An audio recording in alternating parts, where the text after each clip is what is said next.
네, 이번 주 3주차에서는 사회복지조사의 형태와 전반적인 과정에 대해서 살펴보도록 하겠습니다. 먼저 목차를 보시면 첫 번째로는 사회복지조사의 형태, 네, 두 번째 챕터에서는 사회복지조사의 전반적인 과정의 순으로 살펴볼게요. 네, 3주차 1강입니다. 1강에서는 사회복지조사의 전반적인 형태, 어떤 것들이 있을까요? 네, 여러분들 아마 머릿속에 떠오르고 계시는 이런 여러 가지 사회조사 방법들이 있을 건데, 지금 이 시간부터는 네, 그 다양한 사회복지조사의 여러 가지 방법, 형태를 범주별로 나누어서 살펴보도록 하겠습니다. 사회복지조사의 형태를 여러 가지 범주별로 나누어서 살펴볼까 합니다. 그 첫 번째가 조사 수준, 두 번째 시간적인 범위, 세 번째 자료 수집 성격에 의한 분류, 네 번째 통제 정도에 의한 분류, 다섯 번째가 대상 범위에 의한 분류입니다.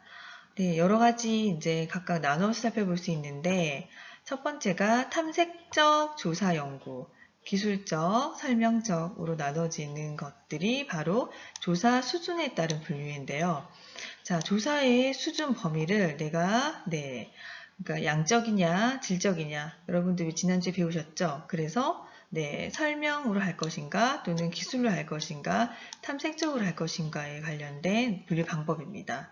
자, 두 번째가 그 횡단적 조사 방법인가, 종단적 조사 방법인가. 네, 이것이 바로 시간적 범위에 따른 분류 방법이고요. 네, 그 다음이 양적인 건가, 질적인 건가 크게 해서 자료 수집의 성격을 내가 많은 데이터량을 분석하는 양적인 방법인가, 또는 케이스를 집중적으로 질적인 분석을 할 것인가에 따른 분류이죠. 자, 네 번째가 통제 정도. 그러니까 러프한, 로드한 그런 필드, 그쵸, 현장 조사를 할 것인가, 또는 어떠한 변일에 대해서 알고 싶기 위해서 세팅된 실험실 조사 연구를 할 것인가. 그 다음에 마지막으로 대상 범위에 의한 것, 이런 식으로 살펴보도록 하겠습니다.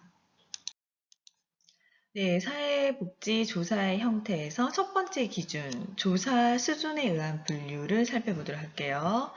자, 조사 수준의 첫 번째, 탐색적인 조사 연구입니다. 탐색적인 조사는 특정 조사 설계를 확정하기 전에 주로 이제 문제를 구명 또는 알아보기 위해서, 또는 이 문제와 관련된 구체적인 이제 현상을 내가 파악하기 위해서 일단은 예비적으로 실시하는 조사를 얘기합니다. 그러니까 한마디로 어떠한 문제를 깊이 있게 파고들기 전에 탐색을 한번 전반적으로 해본다라고 생각하시면 될 것입니다. 자, 그 다음에 두 번째가 두 번째 수준, 기술적인 수준의 조사입니다. 자, 이것은 기술적 조사 연구라고 하는데요. 기술적 조사 연구는 어떠한 특정 개인 또는 특정 상황, 그 다음 특정 집단, 그쵸? 어떠한 이런 집단의 특성에 관해서 그냥 이렇게 탐색적 조사의 수준 범위를 좀 더 넘어서서 정확하게 묘사하는 연구. 그 다음에 어떤 사건의 이제 발생 빈도라든지 얼마나 자주 일어나는가, 얼마나 뭐 반복되는가, 또는 이 강도가 얼마만큼 강해지는가, 이러한 이런 발생 빈도, 그 다음에 강도, 그 다음에 다른 사건과의 이런 연관성, A가 B와 더 밀접한가, A와 C라는 변수 간에 좀 더 관련성이 높은가, 이런 것들을 파악하는 연구가 포함이 됩니다. 자, 그래서 만약에 이제 탐색적 조사랑 기술적 조사 둘 중에서 좀 더 확실하고 좀 더 심도 깊은 연구를 한다면 둘 중에서는 기술적 조사 연구가 되겠죠. 그래서 조사의 수준은 그러면 어떤 게 조금 더 심도 깊고 좀 수준이 있다고 볼 수 있을까요? 그렇죠. 탐색적 연구가 좀 낮은 단계 수준이라 그러면 기술적 조사 연구가 훨씬 더 좀 더 높은 수준의 단계라고 할 수 있습니다. 자, 그 다음 세 번째가 설명적 조사 연구 방법인데요. 자, 설명적 조사 연구의 정의는 원인이 되는 사실과 결과가 되는 사실 간에 반드시 이때는 관련성의 범위를 넘어서서 인과관계가 성립이 되어야 됩니다. 다시 말해서, 자, A, B라는 변수가 있었을 때 A가 B에 영향을 미쳐. 그럼 반드시 뭡니까? 네, 이런 A와 B 관계에 인과관계가 성립이 된다라는 거죠. 이렇게 인과관계를 명확하게 드러내거나 미래의 사실에 대해서 어느 정도 예측하는 조사를 말합니다. 네, 그래서 제 앞에 배우셨던 두 가지 조사 연구 방법보다 그렇죠. 설명적인 조사 연구가 훨씬 더 조사 수준이 심도 깊고 좀 더 높은 수준의 조사 방법이라고 할 수 있습니다.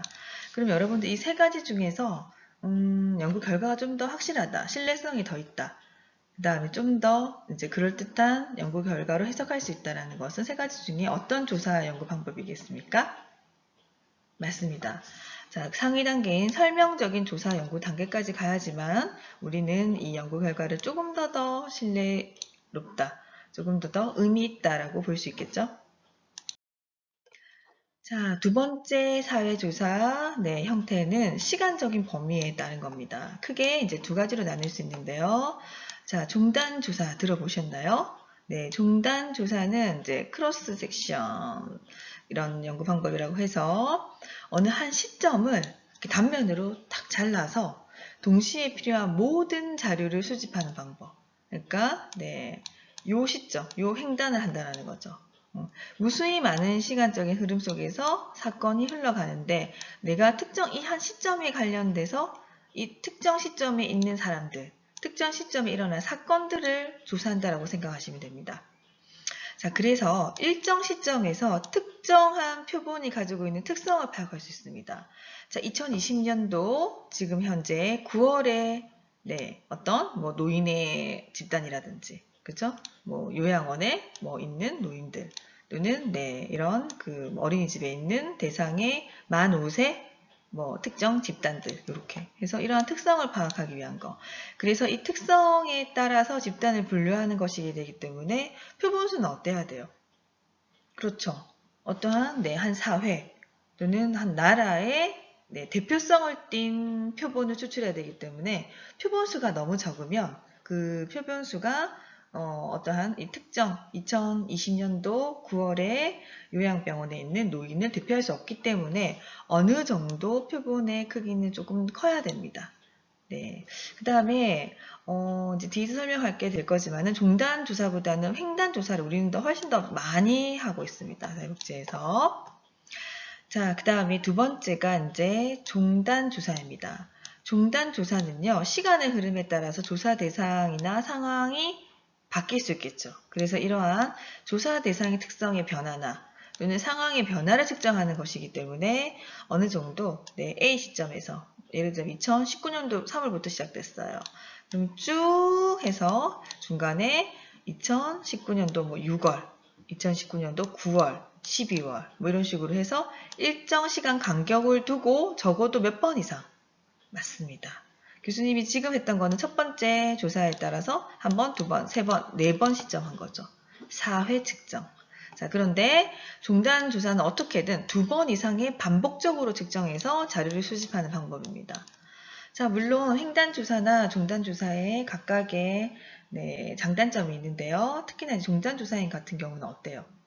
횡단 조사는 그 시점 한 번만 내가 많은 표본을 대상으로 조사를 하면 되지만 종단 조사인 경우에는 어때요? 최소 2번이기 때문에 시간이 걸린다라는 단점이 있죠. 그 다음에 또 네, 맞습니다. 종단 조사인 경우에는 첫 번째 예를 들자면 내가 30명을 대상으로 조사를 했어요. 그럼 이 사람들이 6개월이나 3개월 뒤에도 그대로 있으면 되는데 이사를 가거나 또는 전화가 안 되거나 여러 가지 변수들로 인해서 30명이 다 있으면 좋겠지만은 3, 4명이 이제 빠지게 된다. 그러면 이제 27명. 그 다음에 또 자, 6개월이라는 시간 동안에도 그런데 1년이라는 시간이 지났어요. 3회 내가 조사를 했었을 때 이 27명이 그대로 조사에 임해주면 좋겠지만은 또 누락되는 경우가 발생하겠죠. 그래서 어쨌든 종단 조사 역시도 처음에 어느 정도 인원을 좀 확보를 해야 이런 이렇게 조사 대상의 수가 줄어드는 현상을 또 막을 수 있습니다. 자, 그런데 그러면 이런 종단 조사의 단점만 있는가? 장점도 있겠죠. 자, 횡단 조사는요. 이후에 예를 들자면 2020년도 지금 9월에 시행되었다. 5년 뒤에 그럴 가능성이 있다라고 2020년도의 9월의 결과를 있는 그대로 적용할 수 있을까요? 힘들 수 있겠죠. 그쵸? 이러한 단점이 있는가 하면은 종단 조사는요. 어느 정도 조금 더 연구 결과를 봤었을 때 뭐 신뢰성 이게 있습니다. 왜냐하면 처음에 했던 조사의 결과랑 두 번째 했던 거, 1년 뒤에 했던 결과가 어느 정도 비슷한 수준이다. 달라진 게 없었다 한다면은, 그쵸? 뭐 어느 정도, 인간의 특성, 노인의 특성을 일화할 것이다라고 그 1년 뒤에도, 어느 정도, 적용 가능하다. 예측 가능하다라고 볼 수 있겠죠. 그래서 어쨌든 연구 방법을 설계하실 때 내가 횡단으로 하는 게 더 유리할 것인가, 종단으로 하는 게 더 유리할 것인가를 잘 판단하시고 조사를 하시면 되겠습니다. 자, 그 다음에 종단 조사를 조금 더 살펴볼 건데요. 종단 조사는요, 또 세 가지 하유로 좀 나눌 수 있는데, 첫 번째가 일반적으로 많이 하는 방법, 패널 조사입니다. 자, 이것은 한 개인이나 어떠한 집단에서는 하기 힘들어요. 그래서 국가적인 수준에서 공공기관이라든지, 또는 국가에서 좀 많은 지원금을 주고 하는 국가 프로젝트, 에서 이 패널 조사를 많이 실시하고 있는데요. 우리나라에서도 이제 사회복지 공공기관이라든지 국가단체에서 이 패널 조사를 쭉 하고 있습니다. 자, 동일한 주제에 대해서, 그쵸. 동일한 응답자에게 아까도 설명드렸다시피 좀 장기간 반복적으로 실시를 하는 방법, 종단 조사의 한 대표적인 조사 방법이죠. 패널 조사. 자, 그래서 어떤 경우에는 10년, 20년 종단 연구를 쭉 하기도 한답니다. 자, 그래서, 뭐 청소년 대상으로 한다 그러면 중학교 1학년 때부터 계속 1년마다 쭉 시행을 해서 총 고등학교 3학년 때까지 해서 뭐 6번, 7번 정도. 최소 6년 이상, 그쵸? 그래서 반복적으로 실시를 하는 방법인데요. 면접을 쭉 실시를 하거나 또는 관찰을 병행하는 방법, 또 설문지를 하거나 해서 아이들의 청소년기의 이런 쭉 흐름의 특성을 파악한다라든지 이러한 패널 조사를 하기도 합니다. 자, 이런 동일한 주제에 대해서 만일 올해 500명을 대상으로 조사했다면 내년에 다시 또 500명을 대상으로 조사를 하는 거. 그 다음 또 그 후년에 그 500명 같은 대상을 대상으로 반복적으로 패널을 조사하는 것이 되겠죠. 자, 그 다음 두 번째는요. 동년배 조사입니다. 우리가 보통 이제 코홀트 조사라고 하는 방법인데요. 자, 동시 집단 연구 또는 동년배 집단 연구라고 코홀트 조사를 다른 말로 표현하기도 하고요. 자, 이 코홀트 조사 방법은요, 조금 더 좁고 구체적인 범위에 속한 인구 집단의 변화를 연구하기 위한 조사입니다.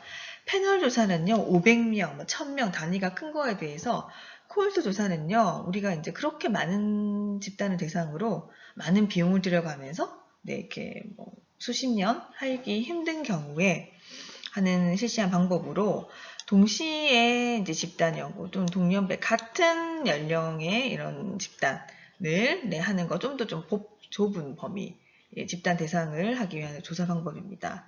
그 다음에 이제 세 번째가 경향조사입니다. 경향조사는 추세 연구 또는 시계열 조사라고도 하는데요. 이 방법은 동일한 주제를 장기간 반복적으로 조사를 행하긴 하지만은 응답자는 어때요? 조사 때마다 동일하지 않을 수 있다는 얘기예요. 왜냐?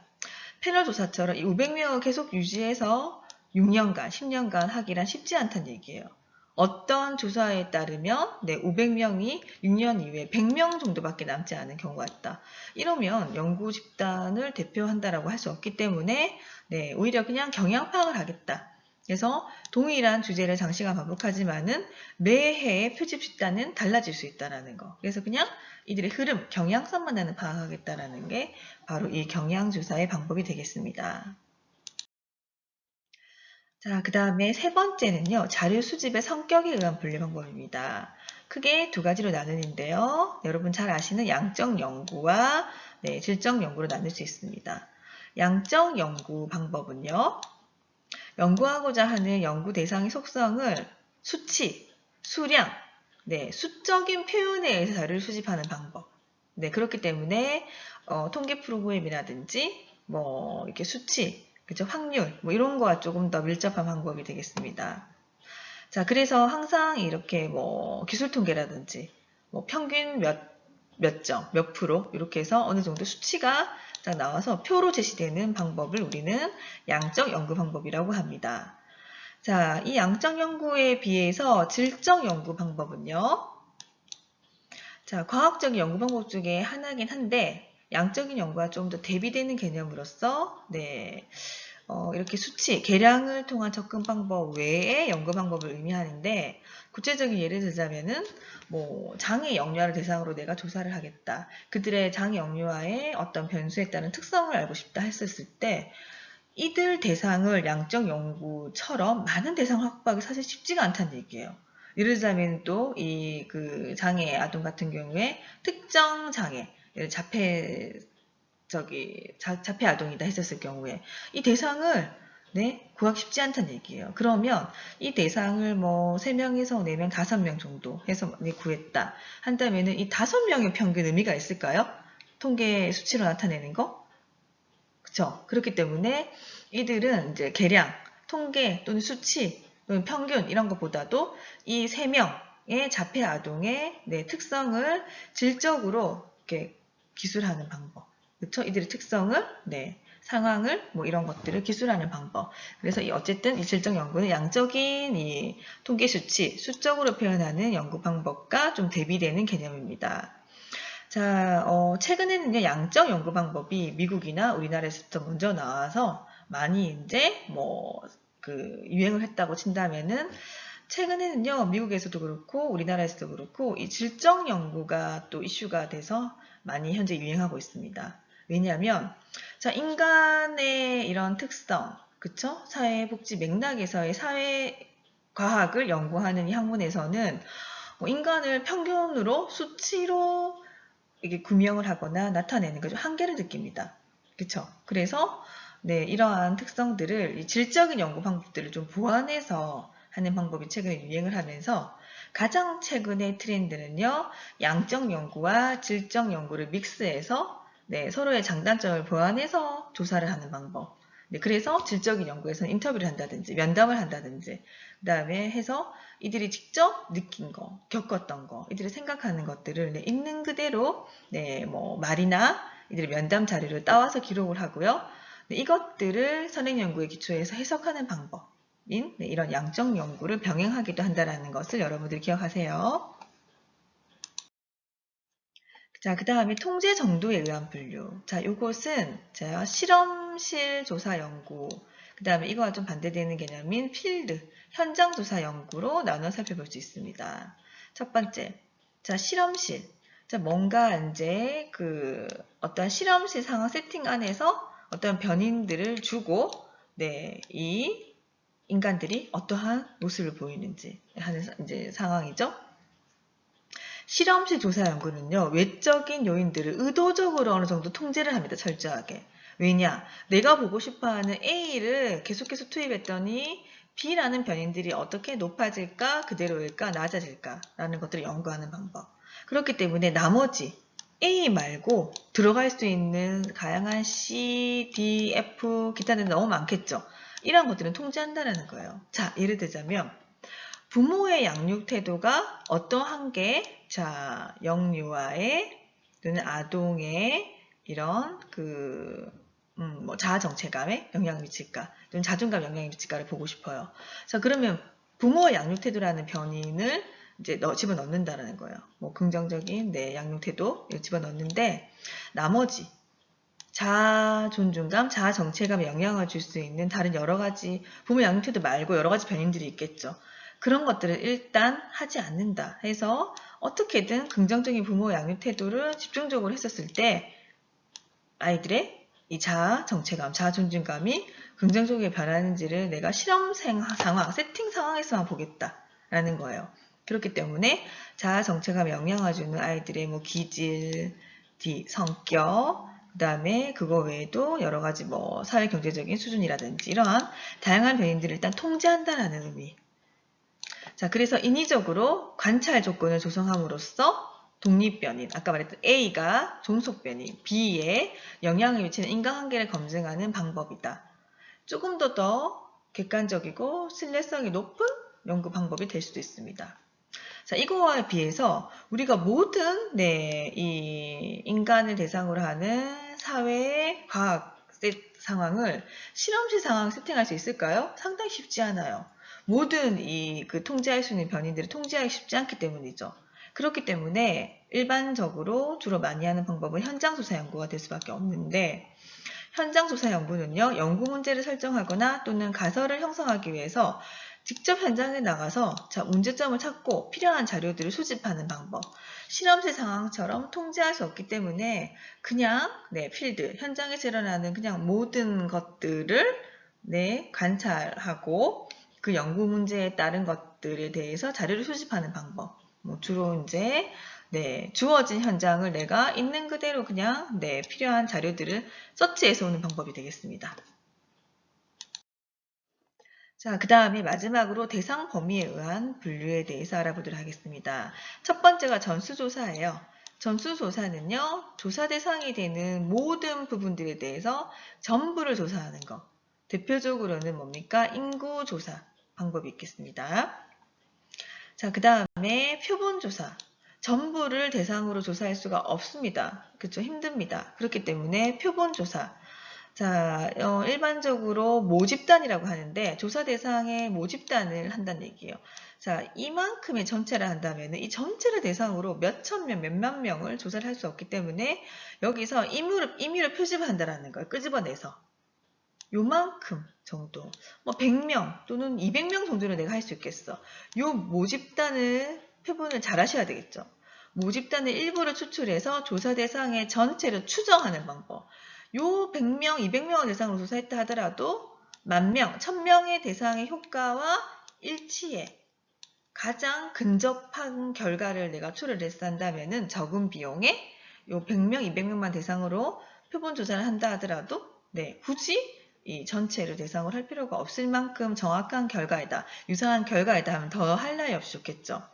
그래서 표본조사에서는 모집단을 어떻게 내가 가장 정확하게 추출할 수 있는지와 관련된 또 방법들에 대해서 연구 좀 하셔야 됩니다. 자, 그 다음에 세 번째는요, 단일 대사 조상입니다. 자, 이 방법 같은 경우는요, 개인이라든지 가족이라든지 소집단을 대상으로 하는 조사이기 때문에 임상사회복지 서비스와 관련해서 많이 활용을 하고 있습니다. 자, 이렇게 전수조사 대폭적으로 하기 힘들어요. 표본조사 역시 힘들 때, 자, 이제 개별, 단일 대사를 조사로 한다라는 거죠. 자, 그러면 앞에서 배우셨던 이 단일 대상 조사는 어떤 방법과 좀 접목해서 쓸 수 있을까요? 맞습니다. 질적인 연구조사 방법. 그쵸? 그래서 내가 이제 특정 집단이다. 아까도 말했던 것처럼 자폐 아동 몇 명이다 했었을 경우에는 일부 개인이라든지 아니면 인접한 내가 조사를 하기 좀 편리한 가족이라든지 또는 몇 명 안 되는 소집단을 대상으로 조사를 하는 방법이 되겠습니다.